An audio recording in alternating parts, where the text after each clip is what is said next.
Bueno, buenas tardes a todos. Les quiero agradecer concurrir a la jornada de actualización de Abogados Unidos. En el día de hoy vamos a tocar una temática vinculada al derecho administrativo, al derecho público, que es el ejercicio de las facultades que tiene la administración, tanto las facultades lo que se denominan discrecionales como las facultades regladas, y el control judicial de las mismas, análisis de jurisprudencia, posiciones doctrinarias, etc. La primera parte de la charla la va a dar la doctora Luciana Falcón, magíster en Derecho Administrativo de la Universidad Austral. Bueno, ella tiene la verdad tiene la suerte y a su vez la altísima trayectoria de trabajar con la doctora Miriam Meganega de la Universidad Austral, una eminencia en el derecho administrativo, y bueno, y hoy la doctora Luciana Falcón nos honra con su presencia y con su sabiduría. Así que bueno, Luciana, mucha suerte y te estamos todos escuchando. Gracias, Félix. Bueno, gracias. Sin ánimo de, solamente para efectos organizativos, te digo Falcone, por si me buscan en las redes o en LinkedIn para después estar conectados, así no hay errores con el tema del nombre, nada más a esos efectos a una mera agregación con el apellido.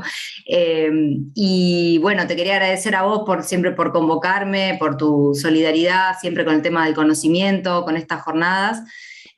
Y respecto de la Fundación Novadocta también, que está siempre dando el espacio y que tanto nos han ayudado para estar aquí. También al doctor Palacef, que nos ha dado también la oportunidad de conectarnos. Y bueno, con la virtualidad, y de paso esperamos unos minutitos a que se conecten el resto de los y las colegas que están inscriptos. La virtualidad nos ha dado la posibilidad de seguir conectados y realizar estas jornadas a distancia, ¿no? Eso también es muy importante porque no hay que trasladarse físicamente, y todo eso que la pandemia nos ha dejado hace más valorable aún el espacio y la difusión del conocimiento en estos espacios de intercambio y de enriquecimiento profesional.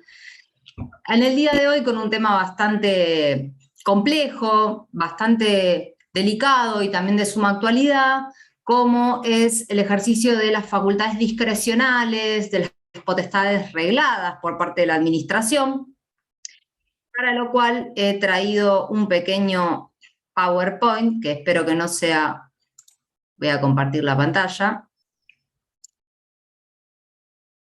para poder compartir algunos conceptos y que no sea tan hablado, y este soporte me puede ayudar un poquito a organizar mejor. Avísame, Félix, si se escucha correctamente, por favor. Se escucha perfecto. Muy bien, bueno, entonces, se ve muy buenísimo. Buenísimo, qué bueno que se ve. Entonces, bien, las cuestiones organizacionales están muy bien. Así que, bueno, cuando estamos frente a lo que es el ejercicio de estas potestades regladas o discrecionales por parte de la administración, se impone partir de un punto que es fundamental. Este punto de partida nos va a indicar de dónde vamos a ver estos institutos, bajo qué prisma lo vamos a analizar, y ese prisma tan importante a partir de la reforma constitucional del 94, en especial con la incorporación de los tratados internacionales, que han adquirido la misma jerarquía que la Constitución, aquellas enumeradas en el inciso 22 del artículo 75 y aquellas que con posterioridad puedan ser incorporadas por el procedimiento especial, los principios de la dignidad de la persona, el principio pro homine, la buena administración, el principio de juridicidad, que ha también estado enclavado a través de esta reforma y que ha funcionado como un corte transversal en todo el derecho, de nuevo trayendo a cada interpretación y a cada actividad que tenga el Estado un manto, digamos, de esto, ¿no? De colocar a la persona como centro de todos los derechos, y al Estado como un sujeto obligado y sometido al cumplimiento del ordenamiento jurídico en su conjunto, es importante tenerlo como un presupuesto de todo aquello que nosotros vamos a traer cuando hablemos de potestades regladas y discrecionales. Esto es en extremo importante porque se habla de una verdadera sujeción, entonces, que ha sido profundizada a partir de la reforma constitucional del 94, de el Estado en todas sus actividades y en todos los poderes estatales al derecho, en el marco de justamente un Estado constitucional y convencional de derecho en el que nos hallamos inmersos, en el que nosotros tenemos que desempeñarnos como funcionarios públicos, aquellos que ocupamos una función pública, desde un lugar de servidor público y desde un lugar de apertura y mirada hacia la satisfacción de los derechos del administrado en general y en particular de aquellos administrados que merecen una especial protección, como por ejemplo pueden ser los grupos vulnerables, que también están enumerados con especial protección constitucional en el inciso 19 del 75, llámese los niños, niñas y adolescentes, las mujeres, los pueblos originarios. Entonces, todas estas interpretaciones es situarnos de dónde vamos a partir para analizar las potestades regladas y discrecionales, y luego también el alcance del control judicial de estas potestades regladas y discrecionales por parte de la administración, ya sea central o descentralizada, y cuál es el alcance de ese control. Es muy importante el tema de control, que después el doctor Nazar va a ingresar, no voy a abordar los temas puntuales del módulo 2, pero sí tiene mucha vinculación esta primera parte con la segunda, porque tiene que ver, cuando hablamos de control judicial, con que ingresa justamente a la actividad, al control de la actividad administrativa, ya sea reglado o discrecional, otro poder estatal, que es el Poder Judicial, que tiene últimamente, también en atención a un impulso de nuevas normativas internacionales y recomendaciones y demás, tiene en la actualidad un protagonismo que es bastante más acentuado que el que tenía hace unos años atrás, y que también, como todos los poderes del Estado, nuevamente se ve obligado al cumplimiento directo de los compromisos internacionales, so pena de hacer incurrir al Estado en responsabilidad. Entonces, en el marco de todas estas cuestiones que están aquí un poco detalladas, es que vamos a abordar el tema de las facultades regladas y discrecionales por parte de la administración. Algo muy importante también es que ninguno de los poderes del Estado, porque esto puede parecer una obviedad, pero la verdad que no lo es, ninguno de los poderes del Estado ni ninguna de las actividades que estos puedan desplegar se encuentran ajenas o fuera del ordenamiento jurídico. No hay actividad que válidamente pueda considerarse excluida, que pueda considerarse excepcionada de cumplir con el ordenamiento jurídico en su conjunto, y justamente cuando hablamos de ordenamiento jurídico, estamos frente a una concepción amplia, ¿no?, de lo que es el principio de juridicidad y no ya de un mero principio de legalidad que otrora fue muy funcional y también funcionó como un límite a la actividad de los poderes del Estado, pero con una concepción que en el inicio era un poco más restringida a la ley como valladar principal.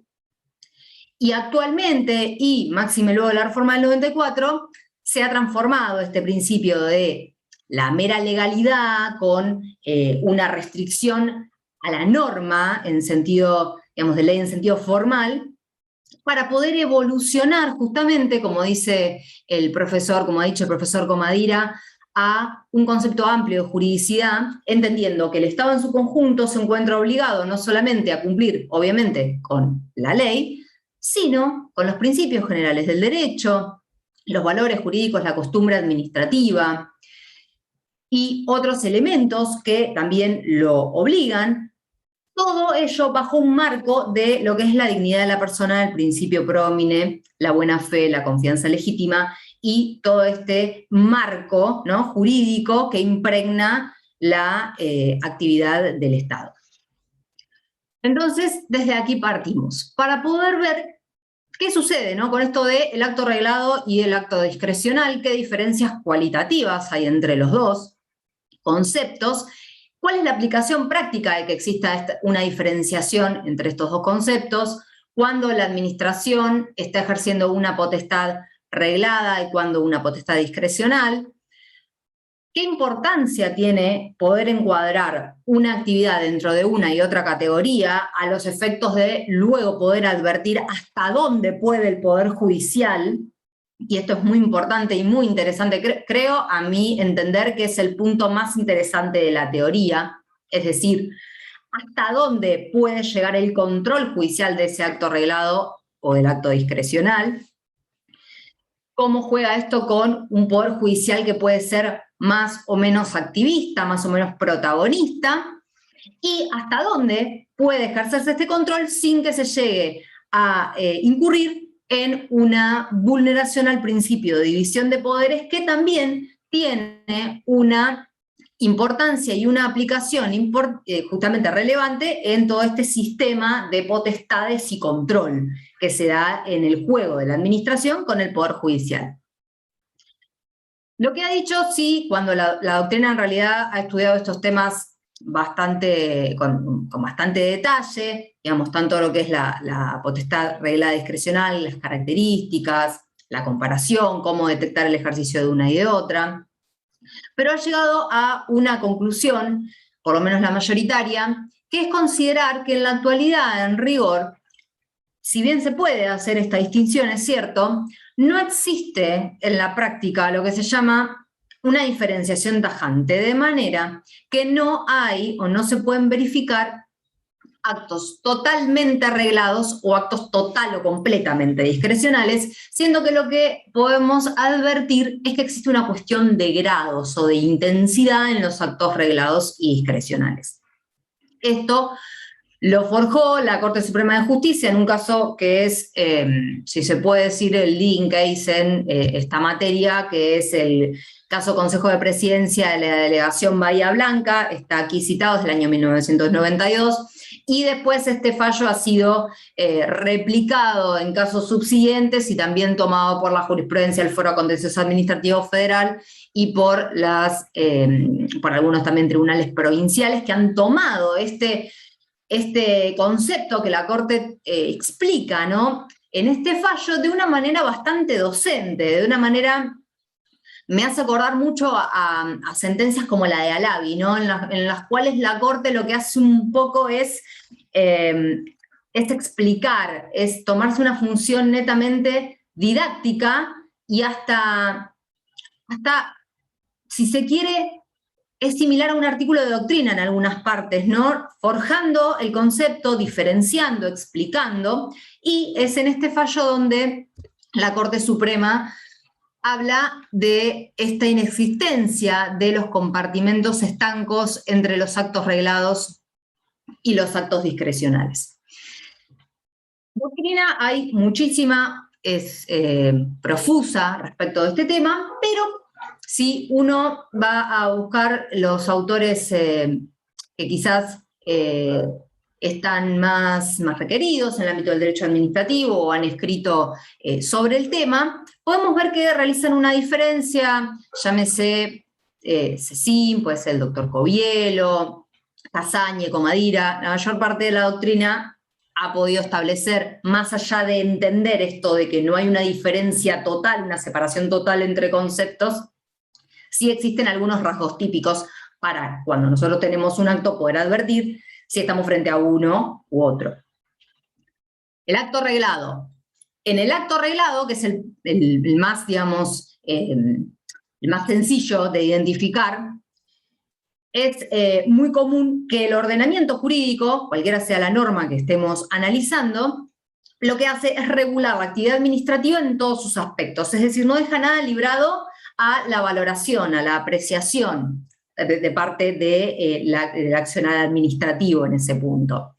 Entonces, hay una mera actividad de subsunción que es constatar que el presupuesto fáctico va a incluir o se incluye en lo que la norma establece para poder realizar ese encastre, ¿no? Esa adecuación. Entonces la actividad es mucho más, por así decirlo, sencilla que en el acto discrecional, porque en el acto reglado ya la norma realizó lo que se llama un reemplazo de esta actividad interpretativa estatal que sí encontramos en el acto discrecional, con lo cual el acto reglado tiene esta particularidad que tiene que ver con que se han determinado ya la consecuencia jurídica, el presupuesto fáctico, y la actividad de la administración es meramente, por así decirlo, automática, ¿no? De alguna forma.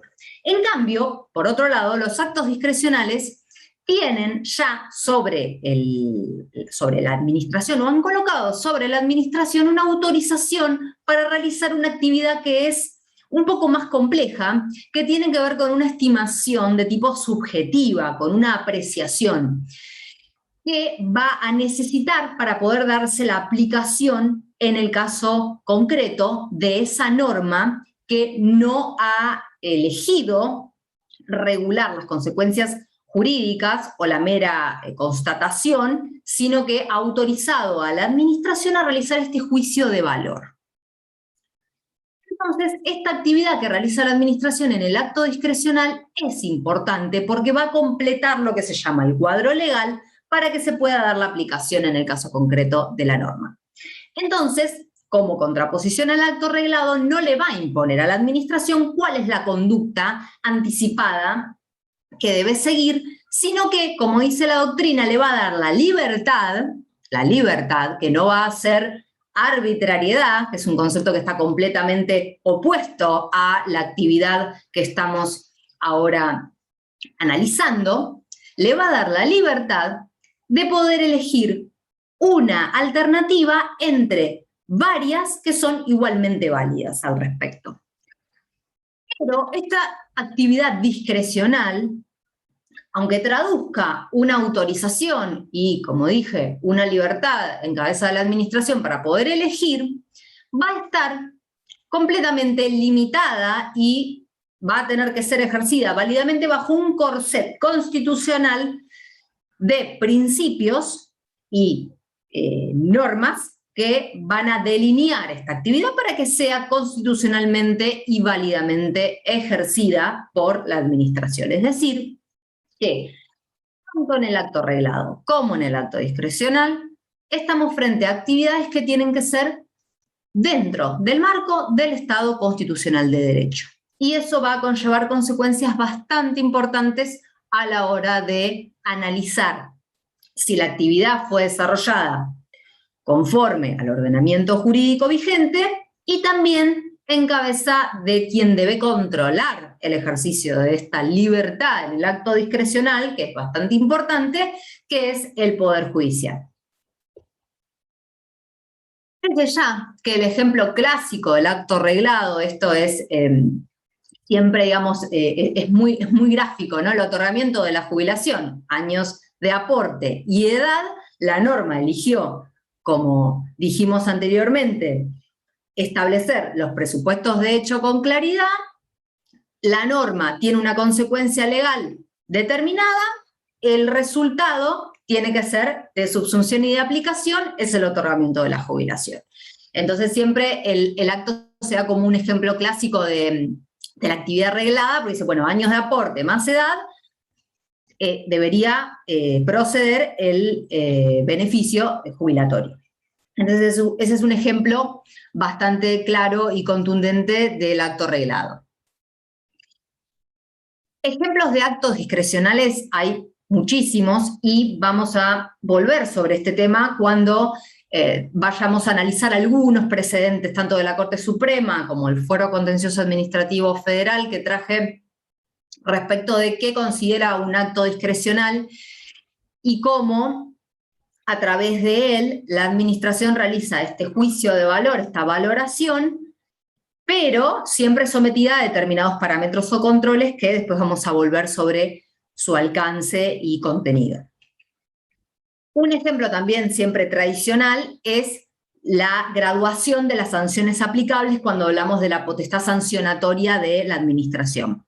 Entonces, si hay un margen para poder aplicar una sanción, bueno, la administración va a poder, entonces, en ejercicio de esta potestad discrecional, decir, bueno, dentro de este abanico de posibilidades que la norma a mí me da, realizo ese juicio de valor, esa apreciación que tiene que realizar la administración y determino que de todas estas opciones válidas, esta que es parte de mi conclusión es la que es seleccionada y aplico en este caso determinada sanción y no otra, o realizo una graduación de una sanción menor con relación a una que es un poco más gravosa o viceversa. Así que en ese punto es que llegamos a ver otro de los puntos más que interesantes de esta teoría, que son cuáles son los límites al accionar de la administración, ya sea que estemos hablando de un acto reglado o un acto discrecional, porque parece sencilla la cuestión con los actos reglados, pero no hay que olvidar que muchas veces, mismo en algo muy sencillo como un acto reglado, y en el ejemplo clásico que abordamos recién como un beneficio jubilatorio, cuántas dificultades, cuántos problemas, digamos, a veces se concretan en la realidad para los administrados al momento de tener que esperar del Estado que tenga la satisfacción de sus derechos fundamentales, en este caso, ¿no? De carácter alimentario, como es el beneficio jubilatorio. Si fuera todo tan sencillo, no habría la cantidad de problemas, ¿no? Y dificultades que se dan en la diaria, por así decirlo, respecto de las personas que esperan una determinada actividad razonable, lógica de la administración y que a veces por cuestiones operativas o por dificultades en la implementación no llegan en plazo razonable, o un acto que parece muy sencillo como este ejemplo que citamos hace unos minutos, no llega a concretarse como debiera en la satisfacción del interés público, ¿no? Que es la actividad, la definición de la función administrativa como tal, es la satisfacción inmediata del interés público. Entonces, hay que prestarle atención a estas cuestiones porque no son tan sencillas como parecen, ni tan teóricas como también se pueden percibir en un principio. Entonces, límites al accionar de la administración, tanto actividad reglada como actividad discrecional, y yo haría límites a todos los poderes del Estado, esto exacerbado a partir de la reforma constitucional del año 1994. Estado, en general, hay muchas normas, pero en realidad el contenido esencial de la norma es definido por principios esenciales que en la materia son de extrema importancia, no solamente en el ámbito de esta cuestión de potestades regladas y discrecionales, sino en toda la actividad administrativa en general y de todos los poderes. El principio de juridicidad un poco ya lo abordamos respecto de esta limitación, y yo diría no solamente la juridicidad, sino el resto de los principios que están aquí enumerados, que no son taxativos, sino meramente enunciativos, se convierten en un presupuesto. ¿Por qué? Porque si yo hablo de límite, tengo la actividad que yo estoy analizando y que luego va a ser, por así decirlo, va a ser analizada cuando haya alguna cuestión puntual, un caso que yo tengo que decidir, tengo que analizar, mismo después en cabeza del Poder Judicial, voy a poder advertir si la actividad cumplió o no con estos parámetros, con estos principios que son tan importantes. Pero podríamos obtener una mejora en la calidad de todo lo que es la función pública en aras a, que también es un imperativo, ¿no?, a lo que es la buena administración, el buen gobierno. Podríamos cambiar el enfoque y también ver a todos estos principios como un presupuesto al accionar de la administración y realizar entonces un poco esta evaluación de que estén cumplidos en cualquier acto de manera previa, es decir, ex ante, para que luego lleguen entonces a la necesidad de tener un control la menor cantidad de casos posibles y que nazcan, digamos, viciados, por así decirlo, la menor o nula cantidad de actos posibles, y que estos principios sean realmente en la práctica porque realmente se aplican, cumplidos y respetados. La juridicidad un poco ya la hemos abordado hace unos minutos. La razonabilidad es muy importante porque las potestades discrecionales en general tienen luego un control judicial que se va a dar en lo que se llama la legitimidad, que como concepto amplio se compone de lo que se llama juridicidad más razonabilidad, ¿no? Que es este concepto integral e integrado de estos dos principios. La razonabilidad es muy importante porque va a ser un parámetro muy reiterado en los fallos tanto de la Corte Suprema como el Fuero Contencioso Administrativo Federal para poder controlar lo que es la actividad discrecional de la administración. La razonabilidad, si uno va a la Constitución, desde ya que está recepcionada en el artículo 28, tiene que ver con una adecuación de medios afines, en el punto que interesa, ¿no? En este aspecto del artículo 28, tiene esta aplicación de la adecuación de medios afines, de la proporcionalidad. La igualdad. La igualdad es un punto que también tiene que estar presente en los actos estatales en general, ¿no? Esto de que el Estado tiene que evitar realizar distinciones que sean discriminatorias, tanto de forma directa como indirecta, cuando hablamos de discriminaciones que son violatorias a los derechos humanos. No estamos dentro del aspecto de las discriminaciones denominadas discriminaciones positivas, que teniendo en cuenta el contexto y el grupo destinatario merecen un tratamiento que es, por así decirlo, diferenciado, como por ejemplo las leyes de cupo y otra normativa que podemos traer, sino que la vulneración del principio de igualdad se da de una manera tajante cuando se realizan distinciones, se trata de forma diferente, dando beneficios a unos y excluyendo de dichos beneficios a otros en iguales condiciones, ¿no? La Corte ha tenido un desarrollo bastante extenso del principio de igualdad y también está recepcionado en numerosos tratados internacionales de derechos humanos y es un principio que el Estado debe respetar y traspolar a todos sus actos y sus actividades como tal. Buena fe y confianza legítima también son dos principios que deben funcionar como límite, también como presupuesto al accionar de la administración. Tiene que ver también con esto de la conducta, ¿no? Que es esperada por parte del Estado, que tiene una obligación de colocarse como garante de los derechos de todos aquellos que tiene como administrados bajo su tutela y que se merecen un accionar conforme a derecho por parte del Estado y tiene la potestad, obviamente, de exigirlo en ese sentido, y la buena fe tiene que embeber todos los actos también que emanan del Estado. El principio pro homine y dignidad de la persona está, yo diría, proyectado a todas también las actividades estatales, ya sea que estemos dentro del ámbito del derecho público, así como en el ámbito del derecho privado, se ha proyectado a todo el derecho, porque esto tiene la particularidad de la reforma del 94, esta transversalidad que ha tenido el derecho internacional de los derechos humanos a todos los ámbitos del derecho, teniendo que, o imponiendo, mejor dicho, una interpretación que siempre sea beneficiosa, la interpretación menos lesiva a la restricción de derechos fundamentales, el principio de no regresividad en materia de los derechos humanos también está presente y tiene una aplicación directa. Bueno, en realidad los denominados conceptos jurídicos indeterminados, ¿no? Un poco este concepto de actos reglados, actos discrecionales y conceptos jurídicos indeterminados se suelen tratar de manera conjunta para poder luego diferenciarlo.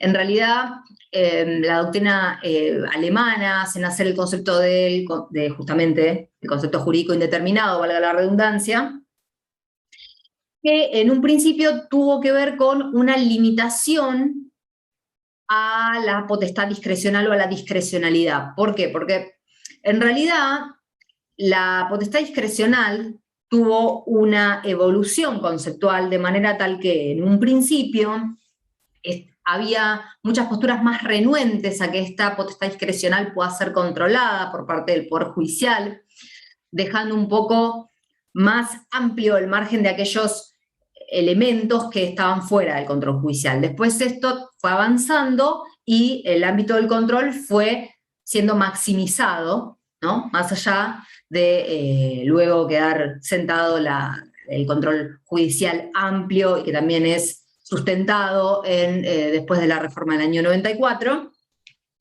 Sí es cierto que la teoría del concepto jurídico indeterminado, y bien algunos en principio la confundían o no podían verse con claridad cómo se diferenciaba con la actividad discrecional, nace como una intención de limitar la actividad discrecional. Con esa intencionalidad es que el concepto jurídico indeterminado surge. La doctrina Cecín, puntualmente, que es un autor que analiza muchísimo el tema del concepto jurídico indeterminado, la discrecionalidad y la actividad arreglada, va a diferenciar lo que es el concepto jurídico indeterminado con la discrecionalidad. Y va a decir, bueno, el concepto jurídico indeterminado es cierto que tiene límites que son imprecisos, que no refleja de manera adecuada la realidad y que obliga a una tarea interpretativa y de subsunción. Estos son algunos ejemplos que otorgan este artículo que es bastante interesante al respecto.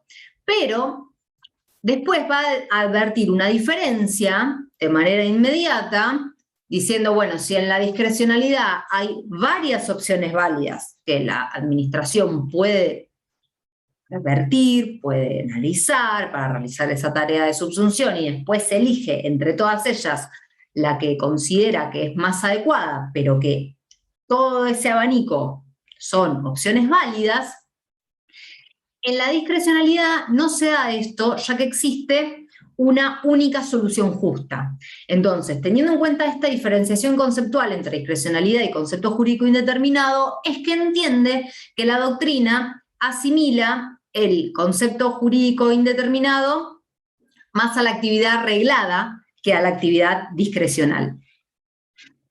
Y como conceptos jurídicos indeterminados, este autor primero va a decir que las normas están repletas, no solamente las leyes, ¿no?, sino las resoluciones, sino también a veces las constituciones, están repletas de lo que se denominan conceptos jurídicos indeterminados, o pueden ser, aquí el ejemplo es bastante puntual, el decoro de una institución, la peligrosidad de una enfermedad, la contaminación de las aguas, la idoneidad en un concurso, ¿no?, la urgencia en la contratación, una actividad riesgosa. ¿A qué se refiere, ¿no?, cuando vemos esta ambigüedad, esta oscuridad que el concepto puede tener? Es, bueno, propio de la indeterminación que ostenta. Entonces, de esta forma es que diferencia claramente lo que es la potestad reglada, una actividad que responde a una potestad reglada de la administración, aquella que es discrecional, del concepto jurídico indeterminado, que nació justamente para limitar la discrecionalidad, pero que no pareciera ser un sinónimo, sino por el contrario, ¿no? Tendrían ahí una diferencia bastante cualitativa en el alcance de uno y otro concepto. Esto es un poco lo que estábamos reflexionando recién respecto de estos conceptos y el alcance.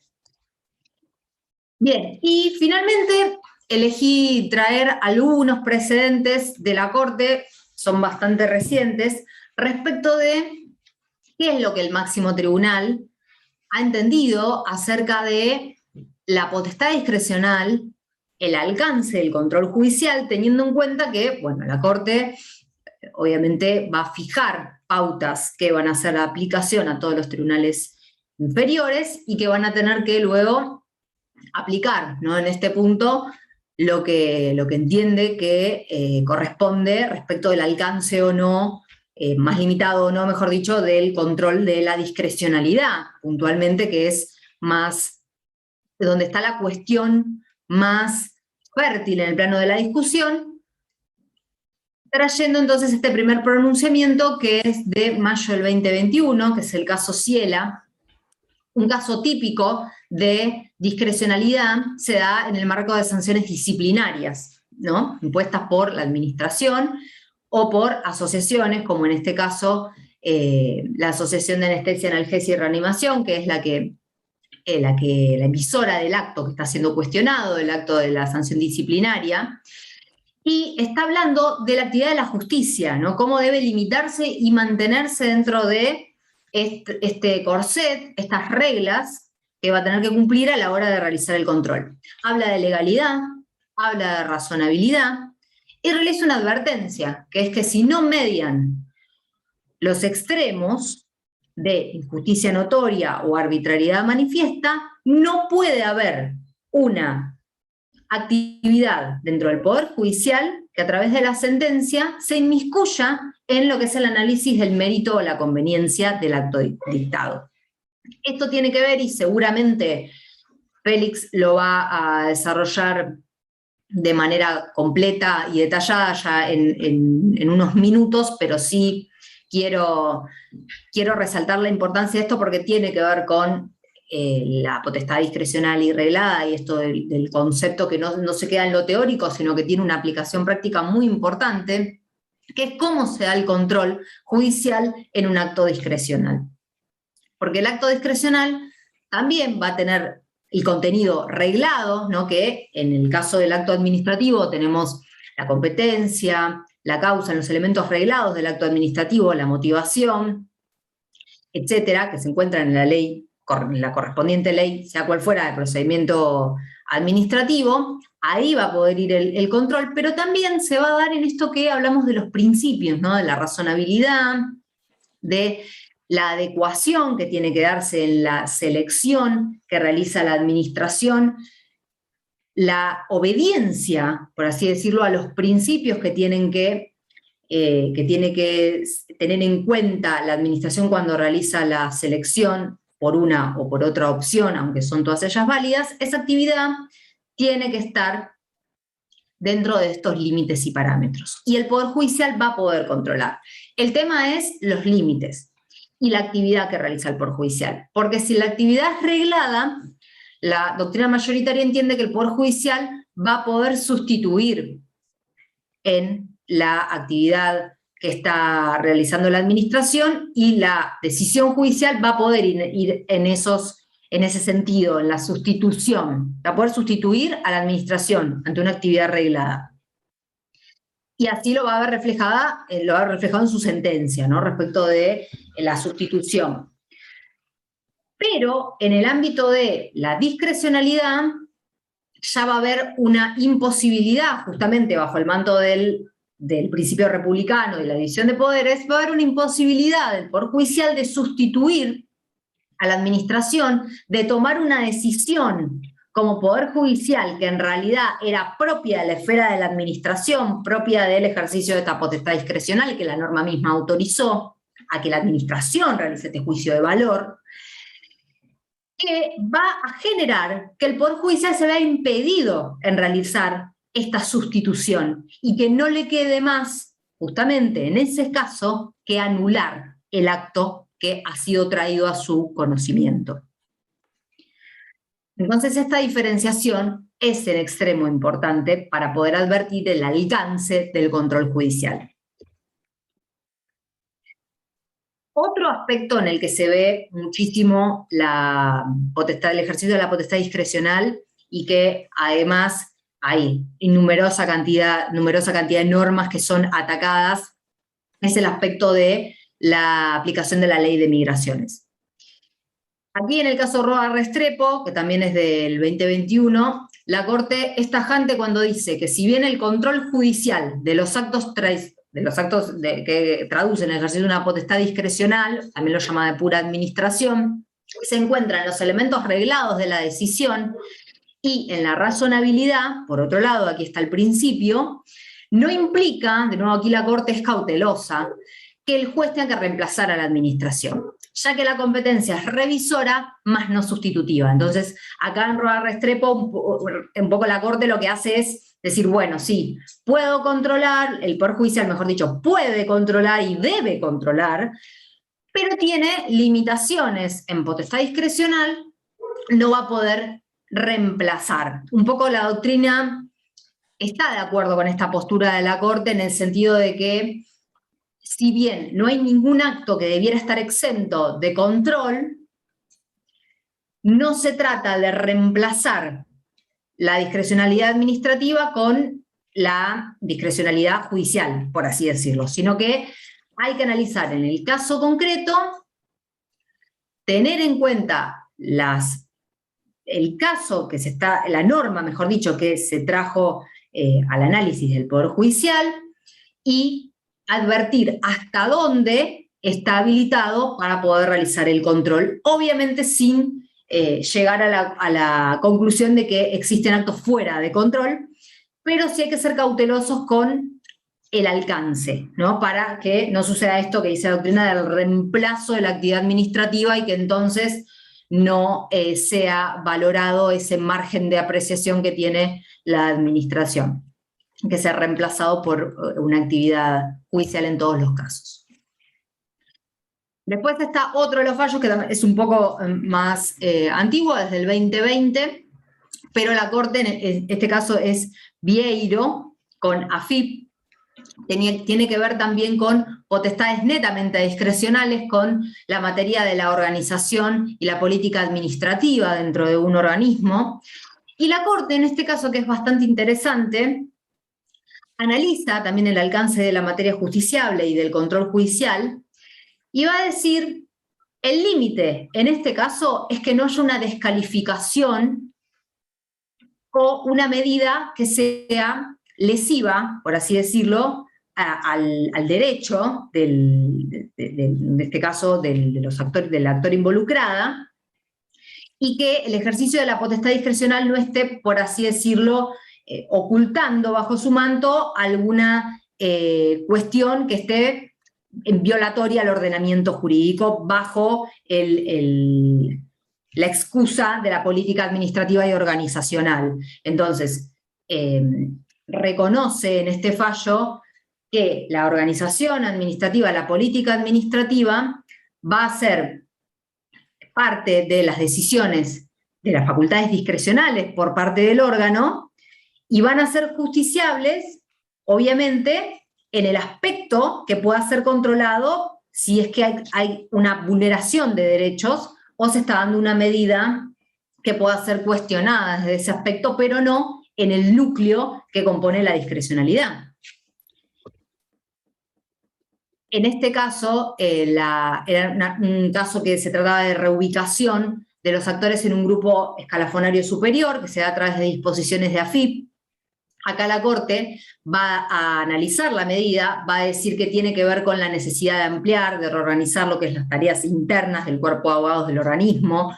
Entonces ahí un poco empieza, acá se ve en este fallo cómo la Corte analiza la razonabilidad y puede encuadrar este ejercicio de la potestad discrecional en una materia que es netamente propia, una decisión que es propia del ámbito del órgano que toma esta determinación por razones de buen servicio. Y justamente, acá el párrafo cuando dice ello permite descartar que las decisiones adoptadas hayan implicado la aplicación de una medida disciplinaria encubierta. Esto es la materia justamente propia del control, que es donde, bueno, hasta acá. ¿Es una materia propia del órgano? Sí. ¿Traduce una potestad discrecional? Sí. ¿Es una cuestión de organización administrativa? Sí. Bueno, ¿hay una medida disciplinaria encubierta? ¿Hay un caso de justamente que pueda ser una desviación de poder o algún vicio que hay que controlar? No. Bueno, entonces, hasta acá llega el control de la discrecionalidad, que justamente es, en este punto, amplio, pero no llega a sustituir el criterio. Ese es como el estándar que viene forjando la Corte. En el caso Barrios Rojas, que también es un tema relacionado con migraciones, es interesante. Aquí la Corte dice que la legitimidad, que va a hablar, aquí está de nuevo el principio compuesto, ¿no? Legalidad más razonabilidad, con la que se ejercen las facultades discrecionales, otorga validez a los actos de los órganos del Estado y permite a los jueces, ante planteos concretos, poder verificar su cumplimiento sin que se afecte a la división de poderes. Hace una primera concesión y un primer análisis del alcance del control de los actos primordialmente discrecionales. Está bueno porque habla de primordialmente discrecionales porque no hay esto del compartimento estanco entre actividad reglada y discrecional. Va a hablar del control sobre los elementos reglados del acto discrecional y va a analizar respecto de la potestad que tiene la administración dada por la propia ley de migraciones respecto de poder decidir si en el caso procede o no otorgar una dispensa para un caso de que se decida no expulsar a una persona del territorio argentino respecto de la vinculación familiar y algún otro requisito que la ley de migraciones incorpora, pero otorga en cabeza de la administración la facultad de evaluar esta excepción. Entonces, acá la Corte, en este caso, está resaltando que fue la propia norma la que habilitó a la administración para decidir si hay una excepción o no en el caso del otorgamiento de la dispensa, pero que lo debe justificar, si es así, un poco decidiendo que no es parte o no es un ámbito propio del Poder Judicial subsumir esa competencia que es propia justamente del Poder Administrador, no decir cuándo se da y cuándo no. Esto respecto de la Corte, algunos ejemplos como para ver cómo se aplica el control judicial de la potestad discrecional. Y el fuero contencioso administrativo también es un poco, yo decidí traer algunos precedentes, pero la verdad es que hay muchísimos que hablan del tema de la discrecionalidad y que reiteran en términos generales lo que es la jurisprudencia de la Corte en relación con el alcance del control y con los elementos reglados del acto discrecional, la limitación en la legitimidad, en la razonabilidad y juridicidad, como un valladar para el ejercicio de estas potestades discrecionales. En este caso, por ejemplo, está hablando en el segundo párrafo en particular, la sala 3 en este fallo que hemos traído, que si bien puede sostenerse que el ejercicio de las potestades discrecionales por parte del órgano administrativo significa una posibilidad de elección entre varias alternativas dentro del mundo jurídico, este es un concepto, de nuevo, que el fallo utiliza, pero que coincide con lo que dice la mayor parte de la doctrina respecto al alcance de la potestad discrecional.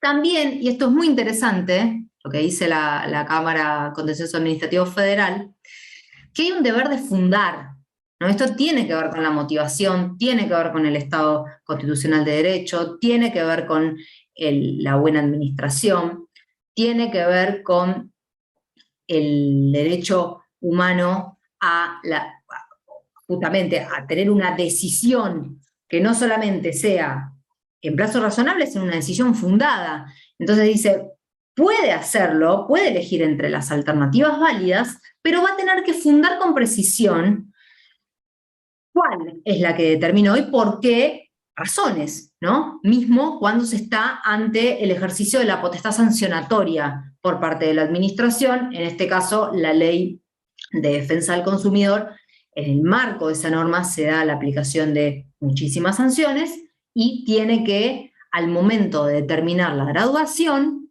potestad sancionatoria, tiene que fundar el por qué está realizando, con qué fundamentos está realizando esa estimación, máxime si se está optando por una sanción que es más gravosa o dentro de los parámetros, dentro de las que son más graves, ¿no? Entonces, si bien el ámbito de la graduación está como un ejemplo claro y típico de potestad discrecional, tiene estas limitaciones. En otro fallo reciente, que es de la Sala 5, se da justamente también un análisis de la potestad discrecional en materia sancionatoria, pero esta vez en cabeza del Banco Central, que es una entidad que tiene una competencia por norma que es muy técnica, y que entonces lo que hace la Cámara es decir que la graduación de las sanciones pertenece, sí, al ámbito discrecional del Banco Central. Y solamente van a poder ser revisadas, esto repite un poco el criterio de la Corte, si hay ilegitimidad o arbitrariedad manifiesta. Pero necesita, digamos, esto ser relacionado con que el Banco Central tiene una discrecionalidad técnica que es muy importante. Y solo si advertimos un ejercicio de esa potestad, que es de carácter arbitrario, va a poder el juzgador entonces apartarse de lo que decidió la autoridad administrativa. Si yo considero que la aplicación de una sanción en el ámbito de la potestad sancionatoria es potestad discrecional, lo que va a poder hacer el Poder Judicial es anular el acto sancionatorio. Pero no va a poder decir el juez, ah, bueno, no, entonces esta otra sanción es la que me parece un poco más adecuada y realizo yo la valoración.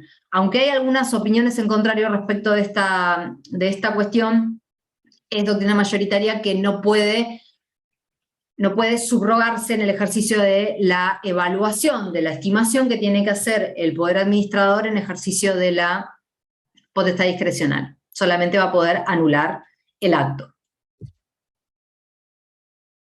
Después se da también en lo que es, hay muchos fallos que tienen que ver con juntas de calificación, respecto de ascensos, promociones, en ese caso también, que es de la sala 4, de la misma Cámara, que es el caso Pavlovsky, también se da una identificación de esta potestad discrecional, digamos, entonces estos fallos también se dan ejemplos prácticos de qué es lo que considera el Poder Judicial el ejercicio de una potestad discrecional. Dice que es justamente una actividad propia y de amplio grado de discrecionalidad y que no corresponde entonces a los jueces como principio, de nuevo lo que estuvimos hablando recién, sustituir, ¿no? Este es el verbo clave es sustituir o anular.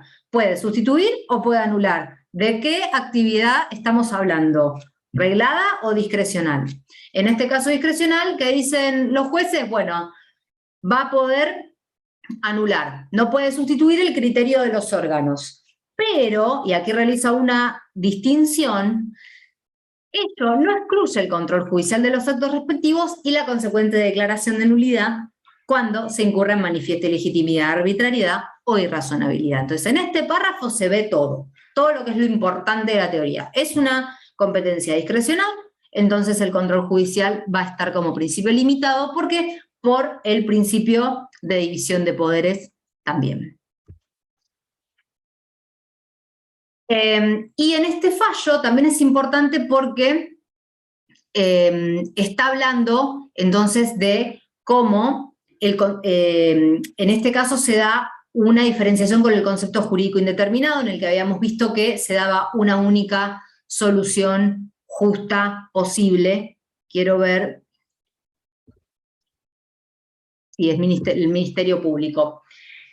Porque se trataba de lo que era el reconocimiento o no de un adicional por título. Muchas veces en estos fallos, por eso quería ver si era el demandado del Ministerio Público, es importante ver un poco los hechos, ¿no?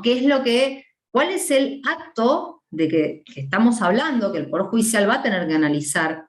Y más aún, ¿cómo la norma autorizó y de qué forma la norma, con qué lenguaje jurídico, cuáles son los términos que la norma usó? Eso lo vamos a tener que ver necesariamente en el caso concreto, ya sea como operadores jurídicos desde el mismo Estado como funcionarios públicos para poder realizar el proyecto de un acto administrativo, en particular si es con potestad sancionatoria o si estamos hablando en otro aspecto, en derecho disciplinario, o también como abogados y abogadas de parte, ¿no? Esta es una herramienta muy importante para poder advertir como operadores del derecho, ya sea en un lado o en el otro, cuál es la norma que autoriza justamente el ejercicio de la potestad discrecional, de qué forma lo hace, si estamos frente a un concepto jurídico indeterminado o no. Me va a servir entonces a mí, como abogado o abogada, que estoy queriendo atacar dicho acto que genera un perjuicio a los derechos del cliente, o mismo también desde el lado de la administración para que tengamos extrema cautela, como exige el Fuero Federal y también la Corte Suprema, en la motivación de esa elección, de esa actividad volitiva, interpretativa que realiza la administración cuando va a ejercer la potestad discrecional. Se exige entonces en este punto cautela, por así decirlo, y no olvidarse que ningún acto queda fuera del ordenamiento. Esto es de dónde partimos, que es como iniciamos este encuentro. En este caso, por ejemplo, se trataba del reconocimiento o no de un adicional por título y tenía que ver con que las tareas desempeñadas por el agente guarden vinculación o no con la carrera universitaria de que se trate. Entonces, en este fallo lo que se dice es, la autoridad administrativa no puede, y aquí coloca el límite, decidir otorgar el adicional según su criterio, pues la operación constituye un proceso cognoscitivo o de mera comprobación, sin perjuicio del margen de apreciación que se haya presente en el caso al efecto. Entonces va a hablar en el fallo de los conceptos jurídicos indeterminados, que no obstante la indeterminación, admite ser precisados al momento de la aplicación de la norma, porque al estar refiriéndose a supuestos concretos y no a vaguedades, no se admite más que una solución. Aquí es cuando el mismo fallo utiliza un concepto doctrinario y dice, bueno, el concepto jurídico indeterminado no es discrecionalidad, admite una única solución justa, de manera tal que el concepto se da o no se da en el caso concreto, se verifica o no se verifica. No hay más de una única solución justa, hay una única alternativa. Entonces, respecto de esta cuestión de el título es el adicional debe ser otorgado o no debe ser otorgado. No hay discrecionalidad en ese punto. Entonces, justamente esto es lo que va a decir el fallo, que se permite una única solución justa, la que se logra a través de una actividad de cognición, ¿no? Y va a diferenciar lo que es la discrecionalidad del concepto jurídico indeterminado. Y es interesante cómo es muy también didáctico, es muy docente este fallo porque dice, bueno, se va a ver si los conocimientos obtenidos a raíz de una carrera universitaria distinta a la de abogacía, que es la de la norma, la que la norma establecía para que se pueda o no otorgar el título en el caso de que no seas abogado en el supuesto, o abogada, resultan o no de aplicación en el marco de las tareas asignadas al cargo y el área donde reviste la gente. Entonces, en ese supuesto era advertir si otro título, que no sea el de abogacía, tenía o no vinculación con la tarea que se estaba desempeñando por parte de la gente. Entonces, ¿tiene vinculación o no tiene? Es un caso de concepto jurídico indeterminado, no es discrecionalidad, no se parece. Entonces, tenemos que ver en este supuesto, antes de ir a la frase final, cuál va a ser la tarea del Poder Judicial cuando estamos frente a un concepto jurídico indeterminado y no ante la discrecionalidad. Si entendemos que está frente a una actividad reglada, entonces el alcance del control va a ser netamente amplio y va a poder no solamente anular, sino también sustituir al poder administrador, a contrario sensu de lo que sucede con la discrecionalidad, en la que, según el consenso mayoritario, va a alcanzar el Poder Judicial solamente a anular y no va a poder sustituir al criterio del poder administrador. En el caso, cuando quise, también vi los diferentes casos que quería traer para este encuentro, que siempre es enriquecedor, y que de hecho no lo dije al principio, pero en la primera filmina está mi correo para si quieren realizar algún comentario, intercambiar ideas, reflexionar sobre esta materia que es sumamente interesante. Se me ocurrió, preparando también esta charla, ir a buscar un artículo que había leído en la Universidad Austral, que también lo tuve como profesor al querido Pedro Covielo, gran profesor, y me encontré con esta frase, ¿no? Leyendo el artículo del doctor Covielo, que me parece que es adecuada para cerrar esta primera parte del encuentro, que es que más que denostar la discrecionalidad, lo que se debe hacer es situarla dentro de su debido cauce, ¿no? Que es el ordenamiento jurídico. Entonces, ¿qué razón tiene cuando hablamos de que los institutos no son por sí solos buenos o malos, sino que justamente tienen que ser aplicados conforme al ordenamiento jurídico y con un criterio que sea, como toda la actividad de la administración, embebida por el respeto irrestricto de los derechos humanos fundamentales? Así que eso es lo que quise en esta tarde compartir con ustedes, así que les agradezco muchísimo la atención y los dejo entonces con el estimado doctor Nazar. Muchas gracias.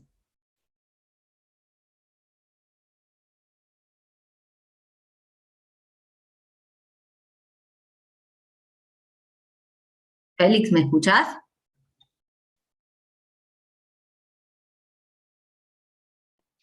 ¿Luciana?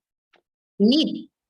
Creo que justo salió Félix, estaba recién de haber Bueno, muteado sin querer bueno, y salir, si querés ahí la escribo. Así se conecta. buenísimo. Dale. Bueno, muchas gracias ¿Querés darme un por... descanso de 5 minutos? Así. Sí, sí, sí, yo voy a estar sin cámara, pero estoy conectada. Dale, dale. Si hay Perfecto. preguntas, igual cualquier cosa estoy con el chat o vos me vas diciendo.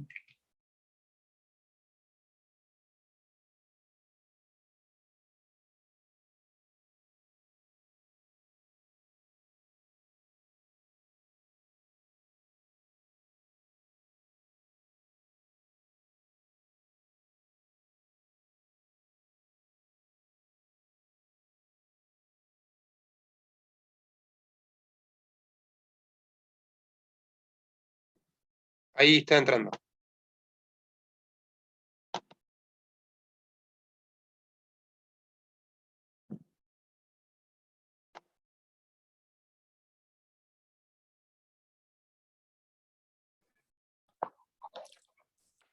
Hola.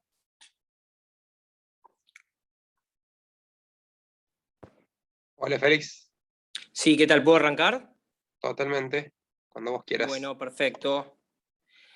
Bueno, nada, Luciana, te quería agradecer mucho por tu exposición. La verdad que fue muy, muy completa, explicando una temática de funciones o potestades administrativas regladas, discrecionales, y la temática de los conceptos jurídicos indeterminados. A mí lo que me toca ahora es tratar la temática referente al control judicial, aunque vos algo ya estuviste, más que estuviste ya dándonos una exposición del tema, pero bueno, en cuanto al control judicial de los conceptos jurídicos indeterminados y los conceptos y el concepto de las potestades regladas y discrecionales. Básicamente acá hay lo que hay que tener en cuenta, y es bueno que todos lo tengamos en cuenta, que es el ordenamiento jurídico, el marco legal dentro del cual la administración realiza su actividad o sus potestades. Es decir, ya sean las facultades conforme lo definió y conforme lo expuso Luciana, las facultades tanto discrecionales como reglamentarias de la administración tienen que estar todas contenidas, tienen que estar todas realizadas conforme el marco legal del ordenamiento jurídico vigente. Recordemos que conforme fue expuesto anteriormente, lo expuso Diego, cuando digo anteriormente hablo por Luciana, las facultades discrecionales, básicamente la potestad de elegir entre una solución u otra, digamos, resultando ambas decisiones de la administración correctas, a diferencia de las facultades regladas, como fue muy bueno el ejemplo del otorgamiento de una jubilación, o incluso hay otro ejemplo que da el doctor Comadía, que habla de las facultades reglamentarias como el otorgamiento de una licencia de conducir. Dependen de un criterio automático. Las facultades regladas de la administración, cuando hablo de administración hablo del Poder Ejecutivo Nacional y sus organismos centralizados, descentralizados, es una facultad, es un otorgamiento automático de un hecho. Eso es las facultades reglamentarias, a diferencia, como dije, las discrecionales tienen por objeto o se refieren a la posibilidad de la administración entre elegir una solución u otra al respecto. Ahora, ¿cuál es el objeto de establecer muchas veces la diferencia entre las facultades discrecionales o reglamentarias? Y es en cuanto al control judicial. ¿Por qué? Porque las facultades, sobre todo en este caso las discrecionales, pueden ser ejercidas siempre y cuando no se incurra la administración en lo que significa o no incurra en arbitrariedad. La arbitrariedad es cuando hay un acto injusto, contrario a derecho, contrario a los hechos, e incluso irrazonable, que es un poco lo que se hablaba con la anterioridad, que es la razonabilidad que deben detentar todos los actos administrativos. Entonces, recordamos, el control judicial de los actos administrativos recae tanto sobre facultades regladas como discrecionales. Las facultades regladas son las que corresponden a un criterio automático, y las facultades discrecionales es cuando la administración puede elegir entre dos soluciones, entre una y otra. Estas facultades discrecionales, por supuesto, no pueden estar fuera del marco jurídico establecido por la ley y tampoco pueden ser arbitrarias. Por supuesto, tampoco pueden ser irrazonables.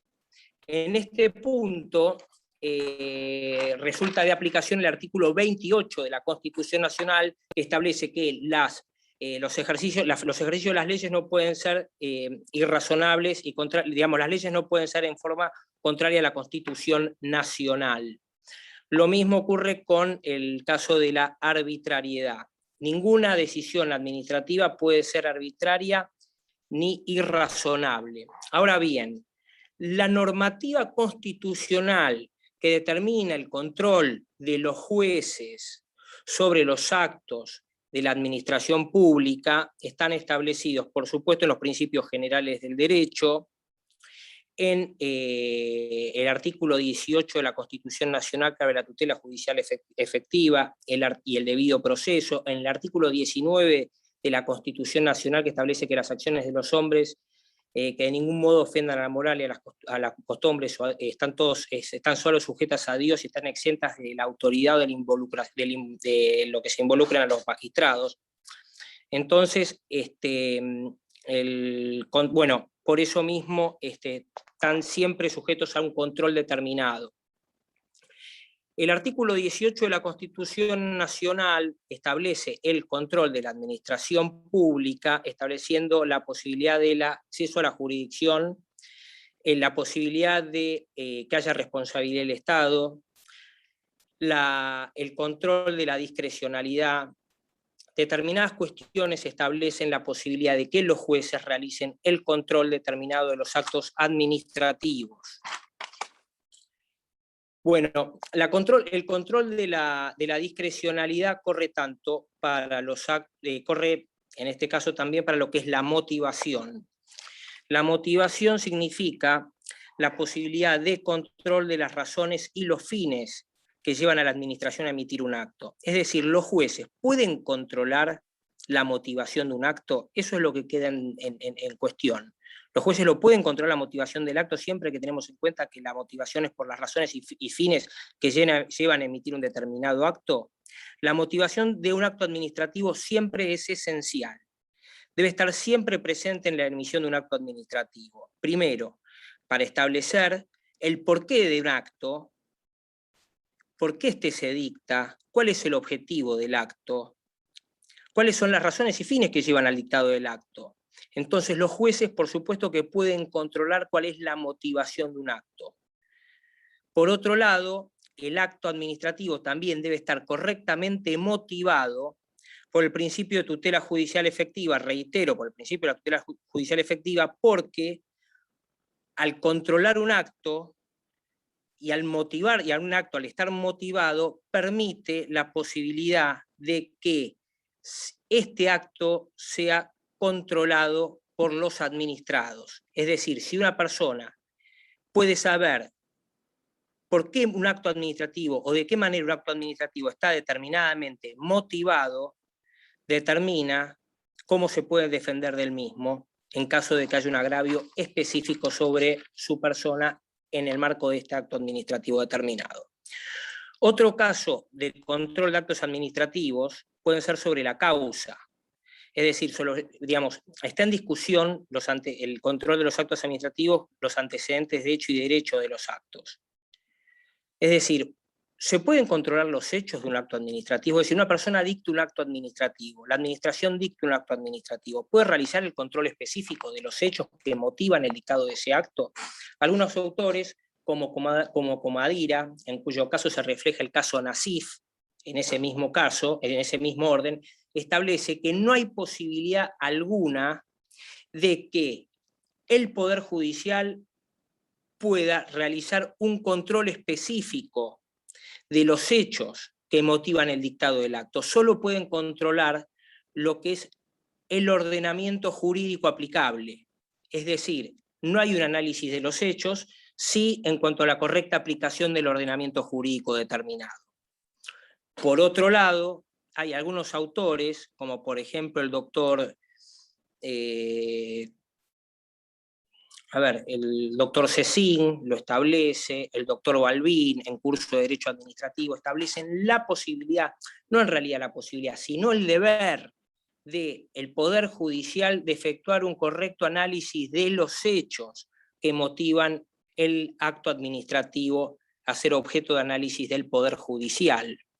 Es decir, lo que se puede hacer es el control de los hechos sean exactos, que sean fundamentados, que los hechos hayan existido, la materialidad de esos hechos. Es decir, la posibilidad de que dichos hechos puedan ser efectivamente controlados judicialmente.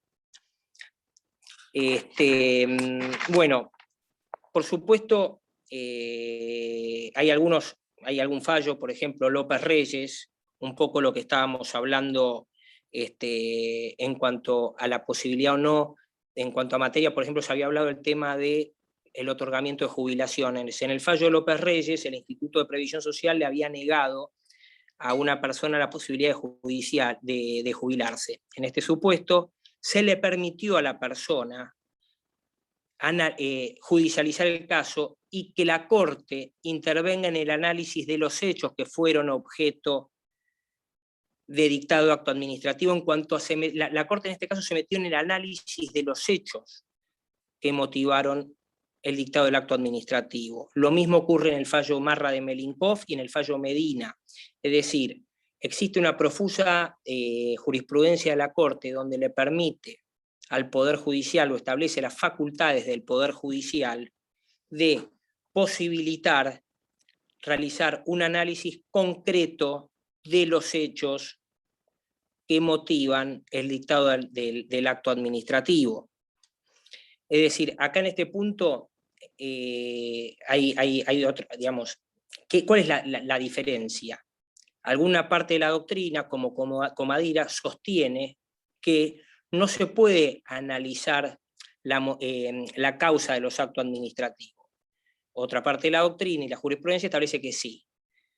Entonces, la parte de la doctrina, como Comadira, reflejado en el caso de Nasif de la Corte Suprema, establece que no se puede de ninguna manera analizar la materialidad de los hechos, no se puede entrar vía judicial a analizar los hechos que motivaron el dictado del acto administrativo.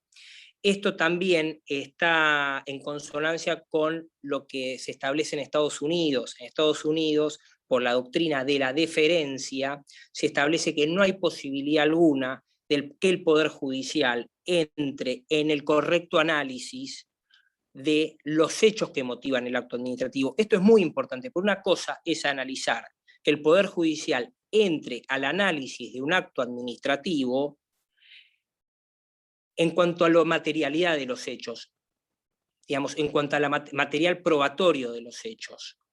Diferente es cuando se analiza el tema normativo y la correcta aplicación de las leyes de un acto administrativo. Es decir, es diferente la profundidad del análisis, donde está dividida, por supuesto, la doctrina y la jurisprudencia. Por un lado tenemos, por ejemplo, Mayral o Balbín, que establecen el deber del Poder Judicial, reitero, de analizar la totalidad del acto administrativo, tanto en cuanto a los hechos y el derecho, y otra parte de la doctrina, como lo dice el doctor Comadira, donde establece que no hay posibilidad alguna, so perjuicio de la división de poderes, de que el Poder Judicial entre al análisis específico de los hechos o la materialidad de los hechos en los que se fundamenta un acto administrativo. Por supuesto, y en pos del principio constitucional de la tutela judicial efectiva, se permite correctamente y concretamente el análisis de la normativa aplicable.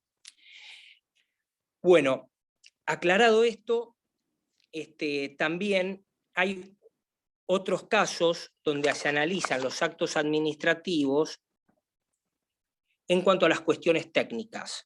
Es decir, ¿hay discrecionalidad técnica de la administración en cuanto al dictado de los actos administrativos? Esto también está discutido. ¿Qué es la discrecionalidad técnica? Es fundar un determinado juicio o fundar un determinado acto administrativo conforme una determinada técnica, arte o ciencia. Muchas veces, bueno, Cecina, acá sí lo cito, al doctor Cecina, establece que la discrecionalidad técnica está dividida en dos.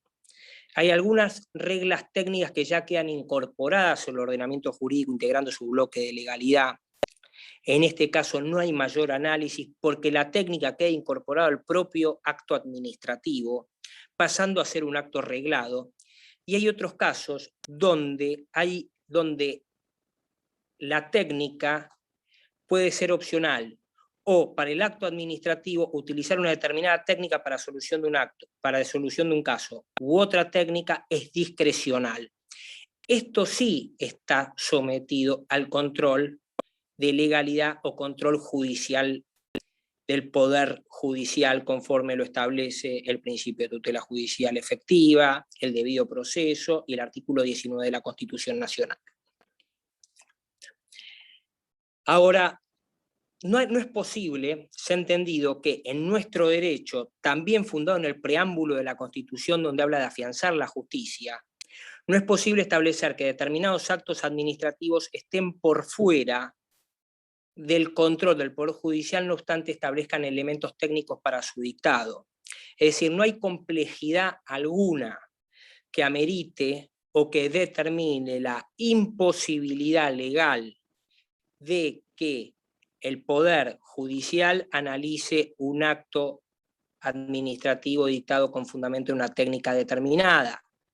¿Por qué? Porque esa elección de esa determinada técnica puede estar sujeto al control judicial mediante, por ejemplo, peritos.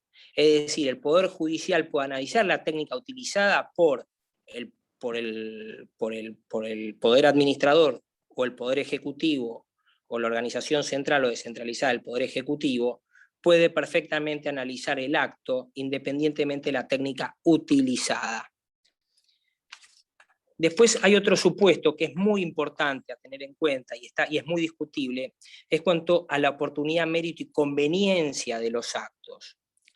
Es decir, ¿qué es la oportunidad de un acto administrativo? Es decir, la administración establece la elección de un fija o dispone el dictado de un determinado acto administrativo. Eso conforme los principios de oportunidad, mérito y conveniencia. Ahora, ¿qué es la oportunidad? ¿Qué es el mérito? Y la conveniencia. Bueno, la oportunidad básicamente se ha entendido, sobre todo en el fallo Fadla de Ferreira, se ha establecido los parámetros a analizar los parámetros a analizar en cuanto a la mérito de la oportunidad y la conveniencia del dictado de un acto administrativo, en que se puede analizar, primero, cuál es la oportunidad para dictar un acto administrativo, cuál es el objeto o fin para el cual se debe dictar un acto administrativo, qué es lo que se pretende con el acto administrativo, cuál es el procedimiento para dictar ese acto administrativo. Eso es la oportunidad, mérito y conveniencia, el momento en el que se dicte el acto administrativo, el fin jurídico protegido, el objeto que más se acerque a ese fin jurídico protegido, y los tiempos, urgencia y por supuesto el procedimiento. En este caso, por supuesto que el control judicial de estas cuestiones está más limitado. ¿Por qué? Por ejemplo, en la jurisprudencia española se establece mucho lo que es el ejemplo de la construcción de una carretera. La construcción de la carretera, el momento, el fin jurídico, el momento, el fin o el bien jurídico protegido o intentar prevalecer el objetivo del procedimiento y los tiempos son establecidos por la administración. Ahora, si esto es ejercido, no discrecionalmente, sino arbitrariamente, que es el límite a la discrecionalidad, es donde es necesario que intervenga el Poder Judicial conforme su deber constitucional de decidir con fuerza de verdad legal un conflicto sometido a su jurisdicción.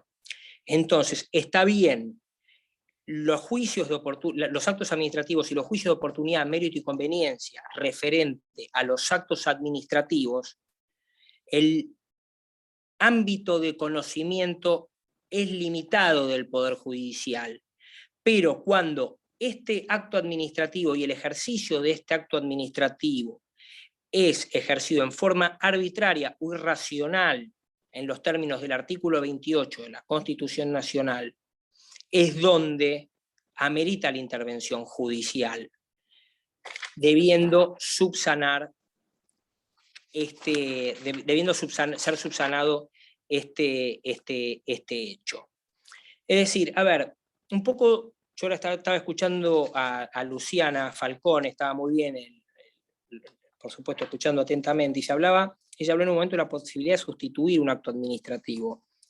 La posibilidad de que la posibilidad de que